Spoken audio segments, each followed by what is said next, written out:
Bem-vindos a Investir é Preciso, meu nome é Felipe Carvalho e eu vou começar esse vídeo com uma notícia triste.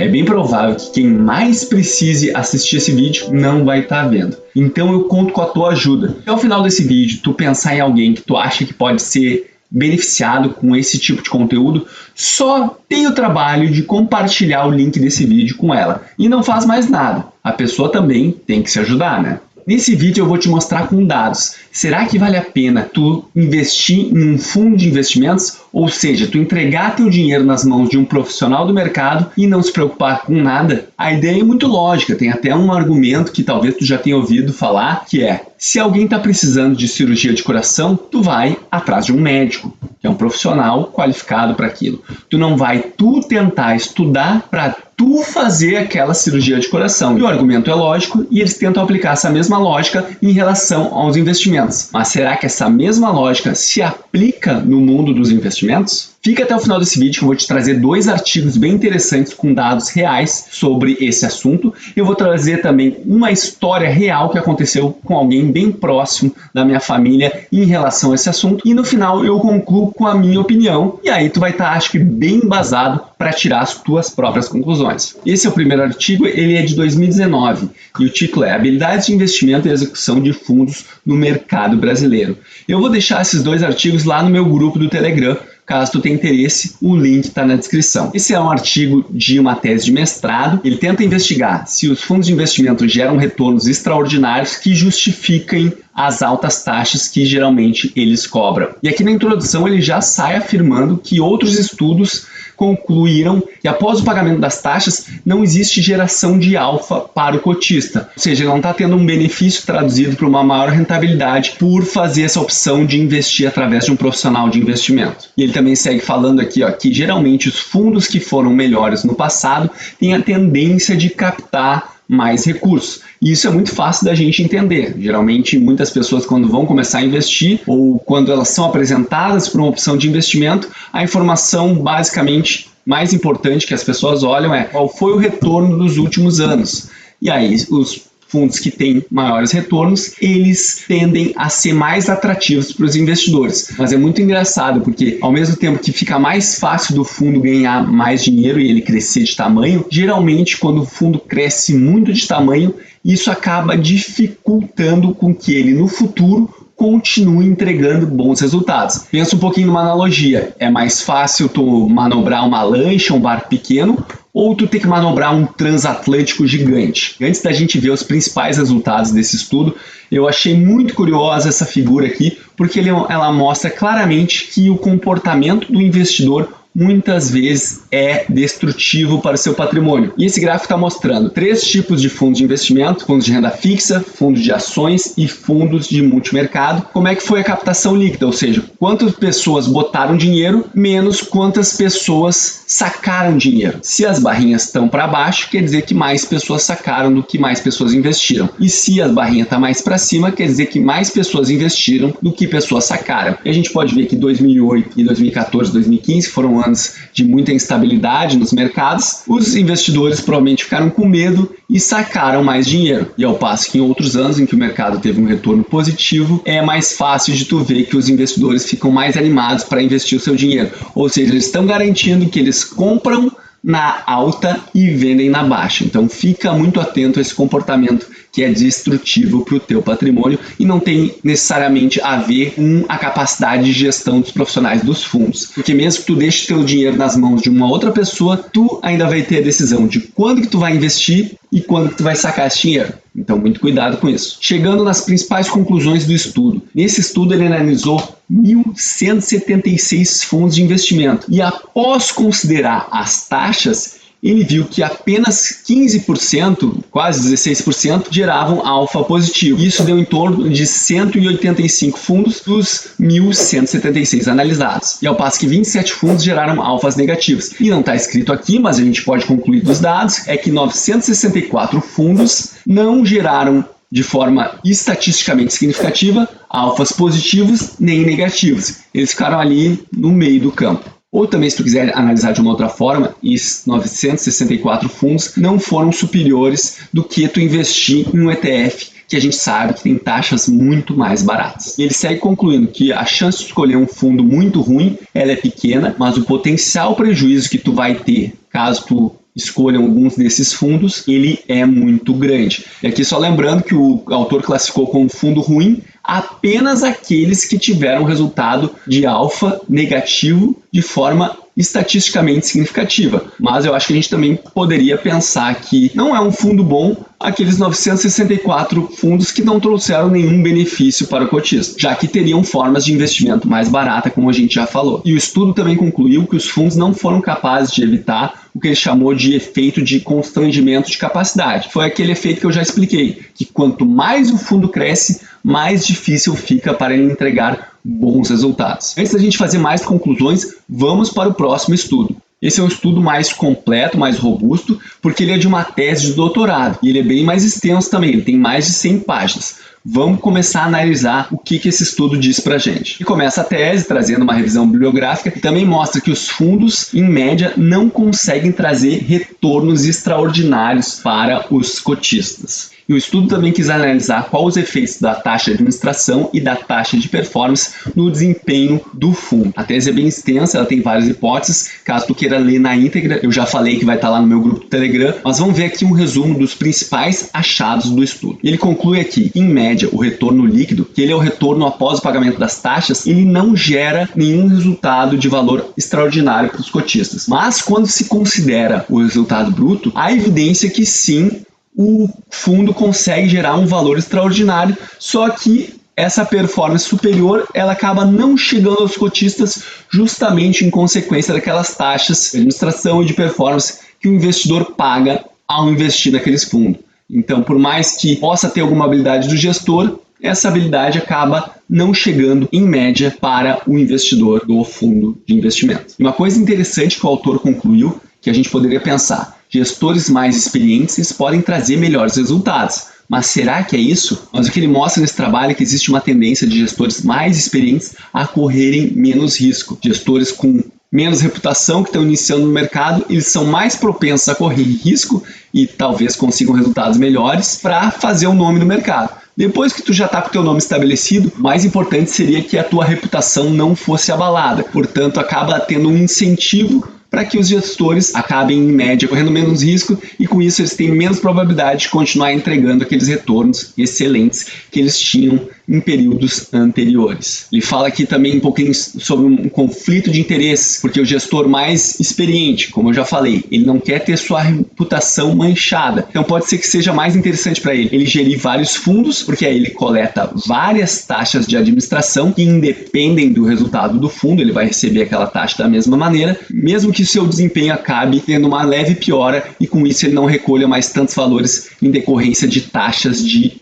performance. E nos períodos fora de crise, o estudo ele achou uma relação entre taxas de administração e desempenho do fundo. Então a gente poderia pensar, então, Felipe, justamente é isso que eles falam. Eles falam que eles cobram essas taxas maiores porque eles têm os melhores profissionais de mercado lá gerindo o teu dinheiro e gerando melhores resultados. Mas será que é isso aí mesmo? Ele está mostrando aqui, na verdade, fundos que investem em renda variável tendem a ter taxas de administração muito maiores que fundos que investem em renda fixa. Justamente como eu já falei, eles justificam essas taxas dizendo que eles têm os melhores profissionais lá e vão conseguir melhores retornos para ti. Então, o que acontece? Em mercados de alta, ou seja, que a renda variável está subindo, por a renda variável ter uma expectativa de retorno melhor do que a renda fixa, acaba que os fundos que têm maiores taxas têm maiores retornos. Não necessariamente porque a taxa está ligada ao retorno, mas sim porque eles estão mais expostos à renda variável. Só que uma coisa muito interessante acontece no período de crise. Quando tem período de crise, a relação fica inversa, ou seja, quanto menor a taxa, melhor o desempenho, porque justamente nesses períodos de crise a renda variável tende a sofrer bastante. Então são aqueles fundos que provavelmente estão mais alocados em renda fixa e tem uma taxa de administração menor que vão ter os melhores resultados. Por isso que essa explica essa relação de uma hora é positiva e outra hora ela é inversa. E eu achei bem interessante essa conclusão do autor. E o que ele mostra aqui também? Que quando faz uma comparação entre a rentabilidade bruta, ou seja, antes das taxas, com a rentabilidade líquida, os fundos de investimento que investem em renda fixa, que têm taxas menores, não sofreram tanta diminuição entre a rentabilidade bruta e a líquida. Já fundos de renda variável, que geralmente têm taxas de administração maiores, eles têm essa diferença entre a rentabilidade bruta e a líquida mais agravada, especialmente se passar por um período de crise, que a gente já viu que os fundos de renda variável tendem a sofrer bastante durante esse período. Vale a pena a gente ler essa frase. Devido às altas taxas cobradas por esse fundo, sua performance fica bastante reduzida, chegando a ser inferior em períodos de crise e a performance média dos seus pares mais conservadores. Então, as conclusões desse estudo aqui, ele analisou 107 fundos multimercado e ele concluiu que, por mais que na rentabilidade bruta se tenha evidência de que existe alguma habilidade do gestor em entregar resultados superiores para o investidor, quando a gente vê o resultado que chega na mão do investidor, ou seja, a rentabilidade líquida, essa rentabilidade superior ela já foi comprometida. Na verdade, ela foi comida pelas taxas. Segue concluído que aqui no Brasil, os fundos multimercado, eles cobram taxas não necessariamente por um serviço que é ruim. A gente já viu que existem evidências que mostram que os gestores têm a habilidade de entregar resultados superiores. O problema é que esse serviço deveria custar menos, porque nos níveis atuais, nos níveis de taxa que foram observados nesse estudo, o resultado que chega para o investidor não é tão satisfatório. E curiosamente ele encontrou aqui que a experiência dos gestores apresentou relação negativa com a performance dos fundos multimercados, e uma das explicações foi aquele conflito de interesses que a gente falou anteriormente. E vale a gente lembrar que essa tese ela sofre do chamado viés de sobrevivência. O autor mesmo está alertando aqui. O que isso quer dizer? Que ele só analisou os dados de fundos de investimento que nasceram e não morreram durante todo o período que ele queria analisar os dados. Porque ele põe uma janela de intervalo para analisar os dados, durante essa janela tem alguns fundos que nasceram ou já existiam, mas eles morreram no meio do caminho. E aí, no caso, para esse estudo aqui, ele desconsiderou os dados desses fundos de investimento, que a gente pode pensar que se ele tivesse considerado esses dados, o resultado seria ainda pior, porque é bem lógico a gente imaginar que os fundos que morreram no meio do caminho foi porque eles tiveram resultados muito ruins e aí muitas pessoas não tinham mais interesse em investir através daquele fundo. E antes de eu te falar a minha história real e a minha conclusão sobre esse assunto todo, eu queria te pedir, se tu tá achando esse conteúdo interessante, clica para se inscrever no canal, não te custa nada. E ativa as notificações, pois assim tu fica sempre ligado no conteúdo que eu venho trazendo aqui, que tem como objetivo maior fazer tu investir melhor o teu dinheiro. Vamos lá para a história. Se tu me acompanha no Instagram, tu já sabe que eu fiquei bem chateado com essa história, fiquei bem bravo mesmo, porque aconteceu com uma pessoa muito querida, uma pessoa praticamente da família. O que aconteceu? Eu descobri que essa pessoa estava investindo em dois fundos, um fundo de renda variável e um fundo de renda fixa. Eu sinceramente não sei qual é o pior. E esses dois fundos, obviamente, tinham sido recomendados pelo gerente do seu banco, que no caso é o Banco Caixa Econômica. Mas poderia ser Banco do Brasil, Bradesco, todos os grandes bancos provavelmente têm algum investimento, na verdade, na minha opinião, não deveria nem ser chamado de investimento, deveria ser chamado de nicho, que são oferecidos para muitas pessoas que acabam não tendo conhecimento. Mas qual foi o problema? O fundo de renda variável, o que ele fazia? Ele investia em uma ação apenas. Não existe nenhum motivo lógico para existir um fundo de investimento em ações que investe em apenas uma ação. De novo, teu risco fica muito maior se tu investir em apenas uma ação. Se tu for um pouquinho mais velho, pensa em empresas que antigamente elas dominavam o mercado, tipo o Yahoo. Sim, antes do Google, o Yahoo era o que dominava o mundo das pesquisas na internet.